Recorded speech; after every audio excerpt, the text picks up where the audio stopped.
tried to move away from the microphone so that you didn't hear that, but it obviously didn't work. We definitely hear I reckon it's pollen. I think it is pollen, although how we've got pollen down in the studio, I don't. Well, we get it on ourselves, and Yeah, we you carry it on around, yourselves. and It is a That very, is true. very high pollen count yesterday and today. Oh, And then, of course, this weekend, this lovely bank holiday weekend we've got coming up, it's going to be rain.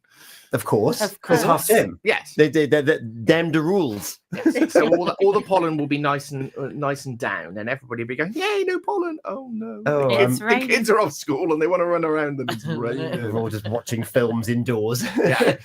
Good morning. Morning. Good morning. Ba-da-da. Ba-da-da. Here we are. It's been a busy week. It Reverend has Sophie. been a busy week. We've had Indeed. great fun this week, haven't we, Father? We Neil? have had great fun this week. Yes. 2 days of children, nearly 300 children over the course of Wow. 2 days in St Mary's Tenby and in St Michael's Aberystwyth. Wow. And it has been awesome. And the bishop came and we had lots of jumping up and down and singing and action songs, activities. It's been great. Yep. Love it. I am a little tired now, as is Father Neil. Yes. We are a little sleepy now. I can imagine. So- And you still got more conferences on the way. Oh, yes, we've got a conference coming up on the 14th of June, Future Generations, where we're talking about our future generations and how we can, all of us, faith, statutory and voluntary sector organisations, support them as they grow up and what we can do to make it all better for them. Amazing. I know. I love it. I know. Yeah, It's very exciting. it is. And finally, have you've been roped into this? I was roped into Tuesday because I had a little accident and broke my toe last Friday. I didn't go up to Aberystwyth. I was excused and I elevated my foot. And so I was there on Tuesday. And then yesterday I spent all day in, where's the park? In a Scolton green Manor. space. Oh, Scolton Oh, Manor. nice. Man, Yeah. beautiful. Scolton Lovely. Manor with 62 children running around, and I was in the play park all day as different groups came in from all their different activities and had sort of like a half an hour run around at Awesome Steam session. And the thing that I absolutely loved was the kids were amazing. They played so well, but a 2-year-old came in at one point and I'd already briefed them, listen, if there are children that come in who are visiting Scolton Manor and they're not, and you just got to let them have a go on the playground equipment and this sort of stuff. Yeah. There was a group of about 5 or 6 on this piece of equipment, and this 2-year-old just walked up and went, "Mine!" And they just all got off and let this 2-year-old have a little play for about 90 seconds. And the 2-year-old then got off and went to something else where there were more children and went, "Mine!" Oh, wow. All 2-year-olds think that they're Stalin. I think Yeah. the Okay. world belongs to them. Okay, fair enough. Or they've got Fantastic. older siblings and they have to own Mm. things, Yeah. It's my turn now. Nice. So I was so proud of the way that our kids handled that. It was really, really good. Oh, well Ah. done to them. Excellent. Amazing. And well, here we are again on a Thursday morning I know. for our confession. I'm trying to cast my mind back. Oh no, what was last week's? Mine's gone blank. What was last week? It wasn't Talons, was it? Ooh. No. No, that was the week before. No. I don't remember. It was unanimous hands in the air though. Yes. Oh, it was Yes, the it was. It was the books in the coffee shop. Yes. That was Yeah. it. Oh, Kindle yes. reader. Be yourself reader, was be the yourself, was the outcome absolutely. for that. Yeah. High cringe factor today. I reckon we might be able to get Tom to do that thing where he lifts his feet up and goes fetal on the chair. I'm hoping. Oh, you're That's- hoping that you can do it. That's Oh. the aim. Right, here we go. Colin Klein joined us on YouTube and it's like, what's going on? You're about to find out. Should we have a little dance? Let's do it. Here we go. These are my confessions. These are my confessions. These are my confessions. Father Neil, the floor is yours. Shout out mad props to my unnamed non-conformist colleague Okay. who gave me this particular insight, which I'm referring to as the Great Buffet Heist. I'm in. I love a buffet. I love a buffet. Yeah. We'll see if you love this one. Oh, no. Oh no, it's going to be bodily parts. No, He's doing it already, look. He's doing it. Yeah. Sorry, I'm calm.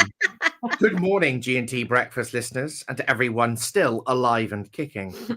I've got a confession to make, and by the end of it, I need you to tell me, am I forgiven? So picture this. It's our wedding day. The evening do is in full swing. The DJ's just fired up Come On Eileen, and everyone's running on nothing but cake and questionable dance moves. Then, just as the evening buffet opens, admittedly a little bit later at 9:30 p.m, because our evening do didn't start until 8, my cousin Brenda... Poor Brenda. I know. Where's that bus? gets up from her table with her husband and 4 children, opens up a plastic bag, and removes an entire fleet of plastic takeaway tubs. I'm talking about Tupperware of biblical proportions. She heads straight for the sausage rolls like a woman on a mission. And when I dare to ask, ever so politely, what she's doing, she looks me dead in the eye and says, "It's far too late for our family to eat now. We don't believe in eating after 8 p.m. It's very bad for the digestion, love. So we're just going to take our share home for tomorrow's tea." I love Brenda. Well, my new spouse, freshly married and just about holding it together under the weight of a slightly lopsided tiara, hears this and absolutely snaps. She marches over and says, on record, I might add, "Brenda, this is a wedding, not an all-you-can-carry buffet. Put the volleyballs back down, screw those Tupperware lids back on, and kindly leave the premises." No! Ejected from the wedding! Although she didn't use those words. Oh, Cue Brenda's entire family, husband, kids, and a mysterious +1 who might have actually been a getaway driver, we're not sure, gathering their tubs and making a dramatic exit worthy of EastEnders. Now, here's the thing. Brenda left in a huff. We ended up with no Scotch eggs. And my spouse has been wondering ever since, did we overreact? So to everyone listening this morning, the G&T Breakfast crew, alive and kicking faithful, are we forgiven? Or should we have just let Brenda walk out of there with half the buffet in a mini cheesecake empire? Please do phone in or message and settle this family debate, because we've got a family barbecue next month. Oh, no! Oh And no. it'll be the first time that we face Brenda and the Horde. So we can't make any decisions until we know.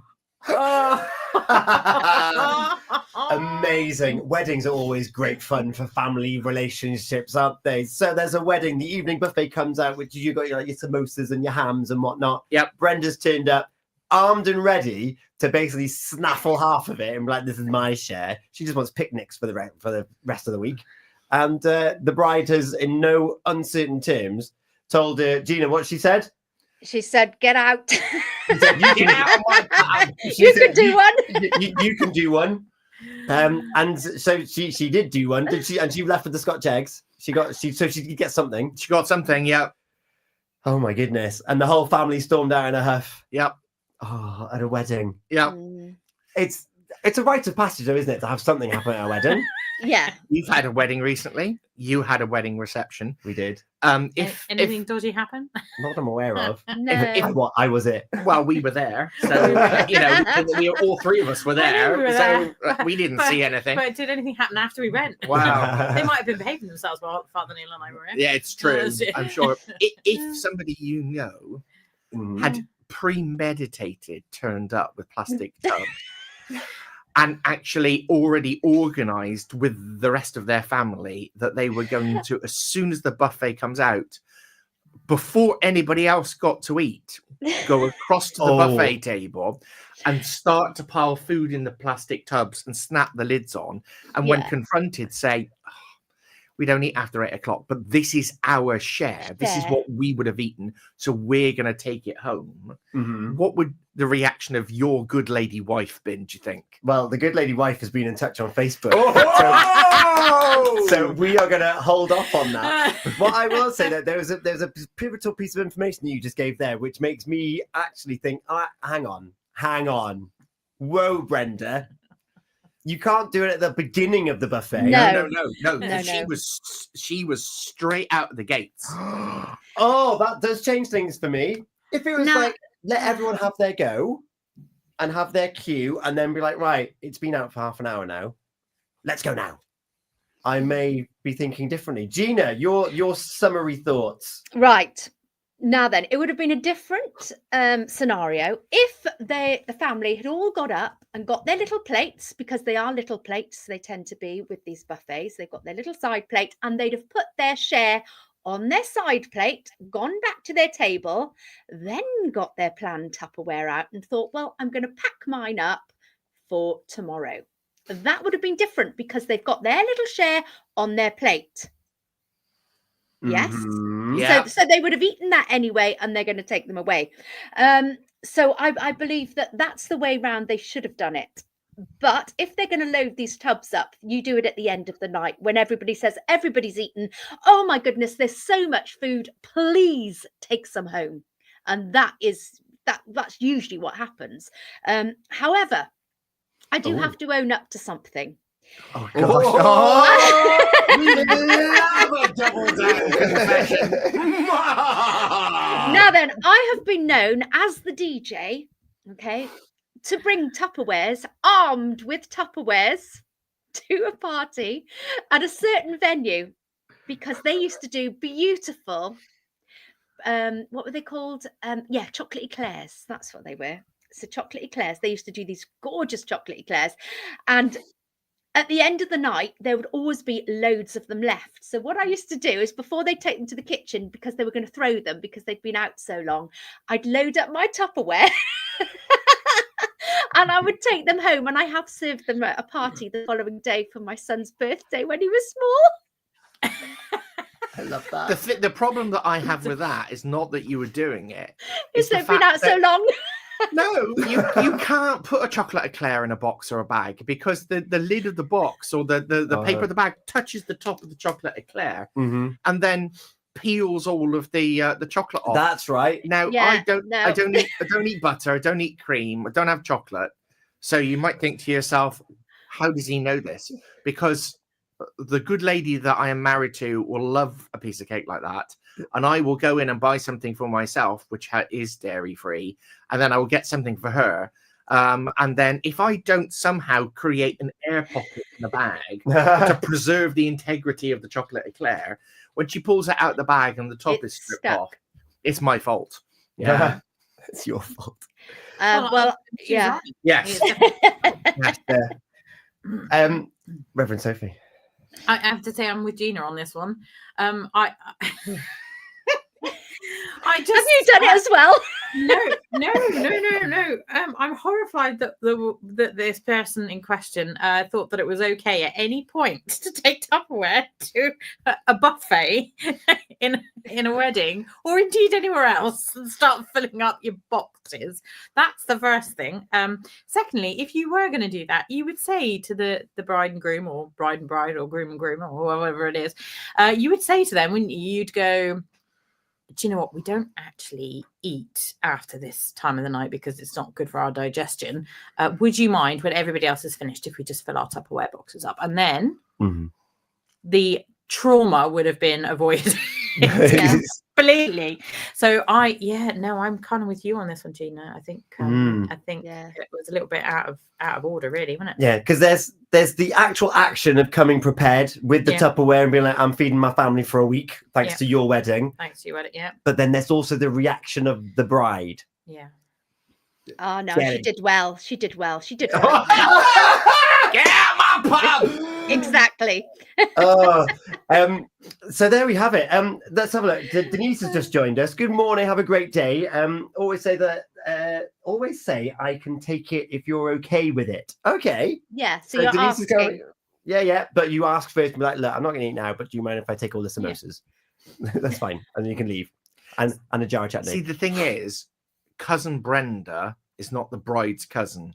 Cousin No. Brenda is the groom's cousin. So the bride came Oh. across and basically, and okay, yes, the groom, of course, agreed with his bride on the wedding night. Yes. Absolutely. But now they've got to go to the first family barbecue Mhm. in a month's time of the groom's family. Mm. And I think underneath it there was a little bit of, oh, is the bride going to be seen as a bit of a bridezilla because of the way that she treated cousin Brenda, or is the I rest of the hope family unashamedly and unapologetically? Yeah. That's how. If you just joined us, because we're going to go through some of these other questions, these comments now. If you just joined us, there was a wedding. Brenda came armed with Tupperware, and she was going to snaffle half of the stuff before anyone had anything of the last evening table. And the bride came over and said, "No, you're not. Get out." And they left. Yep. I imagine they didn't go very quietly. I don't know about that. In my head, there was tables being flipped. Oh, and all really? sorts. Yeah, in my head. I had stormed off in a huff and Huffing It and was a- puffing. It was a proper job. Yeah. Maria Sky has been in touch. always reliable. We love Maria. Maybe overreacted a little, especially when sending them home, but totally understand it was rude to fill containers full of food for a family meal for the following day. But I say forgiven for Ooh. the bride and groom, not forgiven cousin and co. Yes. Oh, I like the S. We're multiple. We're splitting. Yeah. And you did ask the opinion of my good lady wife, I did. Yes. the good lady wife. What I placed her in this scenario and said, if it was your wedding, which we were all at, and Reverend Sophie and I had turned up with our Tupperware and garnished the chicken fingers right at the beginning, what would have happened? Forgiven! Multiple exclamation marks. They came prepared, not knowing that the buffet was going to be later planned. That's the thing. They just walked into the reception with Tupperware. They might not need like evening food. If they had waited until everyone had eaten, fair enough. But they went straight up for the family barbecue, put their family's food in Tupperware pot as a laugh, and to break the ice. So serve the barbecue. Oh, like, nice. Here's yours already in a Tupperware. Oh, Yeah. I don't know. I think Yeah. that might be rubbing salt in the wounds a little bit. Go for it. I like that. Maria Sky, P.S. Good luck with the barbecue. I would love to be a fly on the wall at that party. And good old Anna's in this morning as well. Yes, a bit of an overreaction. Forgiven for the bride, but cousin and co, it would have been fine if it was afterwards and the Yeah. food was surplus. How did they know there was even going to be a buffet? Exactly. Yeah. So, social media is forgiving the bride and groom. They got nothing to worry about. Yeah. Reverend Sophie. I am with the social media world here. The bride and groom are most definitely forgiven. Absolutely not a doubt. I am horrified that Brenda turned up with Tupperware dishes already, I'm just- and she is in no way, shape, or form forgiven. I'm just like, can you imagine? Right, I've got this vision of Jesus at the wedding at Cana, and Oh, here we go. Yes, he was there. She- He just consecrated all All that that wine. wine. Brenda comes Brenda in. comes in. Buckets ready to fill it up. Oh, we brilliant. knew you were going to be here, Jesus, so we thought we'd bring our Yeah. buckets. Yeah, come with my big water troughs. Oh, brilliant. Gina.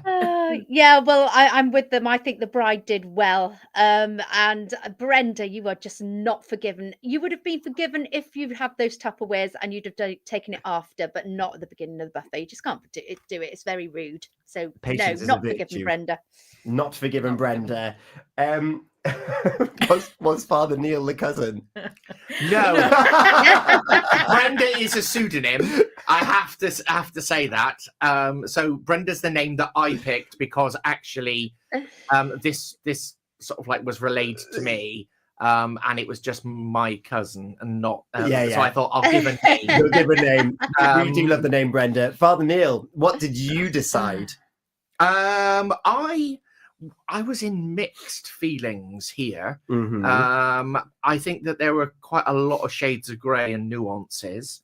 I felt that they could have, the bride and the groom could have taken Brenda aside and actually said, this is, it's not really the done thing. Mhm. But I tell you what, if you wait and let others have a little go, then of course that's fine. That's no problem. Yeah. And maybe, at the end, in the evening of your wedding day, when you're tired and you've had a little glass of bubbly or two, so maybe there was a slight overreaction from the bride and the groom, but actually I think that the principle underneath they're absolutely forgiven for. And again, like you, I think Brenda a bit over enthusiastic. Again, she went in. I can see the logical train of thought. Mhm. The kids, we brought the kids to the evening reception. It doesn't start until up at 7, 8 o'clock. They've already eaten by that stage. If they eat now, they're going to be up all night or they're going to be ill or whatever. Yeah. So we've brought some plastic boxes. So I think it was just, it had the capacity for everything to be fine, Yes. but everything kind of fell into place in the wrong way, and things were blown out of proportion. Yes. So I'm going to forgive the bride and groom. I'm going to forgive cousin Brenda as well. I know. Just be a bit more tactful. Yeah. Yes. Yes. Yeah. And we do like to sort of like issue conditional forgiveness with We do. advice. In fact, I think that we may need to rename confessions into sort of like the social etiquette half hour. There's so much of that we do on Yeah, this there show. is. Yeah. Just be nice to each other and Yeah. think a little bit before you act. I tell you what, that we are going to be nice here this morning, though, aren't we? It's an overwhelming forgiveness for the bride and groom, It is. and a course of action for Brenda and the like. And the like. Here we go. Hands to the sky.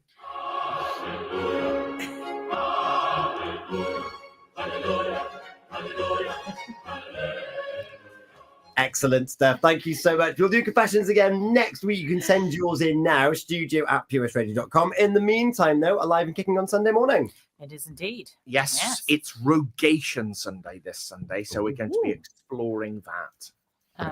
Excellent. We Rogation Sunday. Yes. What does It's that funny- mean? Yes, I was going to say you might want to explain that for me. It comes from the Latin regare, to give thanks, and it's the Sunday when it's a little bit like an early harvest, where we give thanks for all the crops that are growing, that are still in the ground, and everything that sort of like all the shoots and the buds that have come out, and the apples that are on the trees, and all that sort of stuff. So we give thanks for God's creation. Oh, lovely. We will be tuning in on Sunday morning for that. In the meantime, though, another confessions is done. We're going to look at some events with Pembrokeshire Coast National Park. You might want to mention your conference again.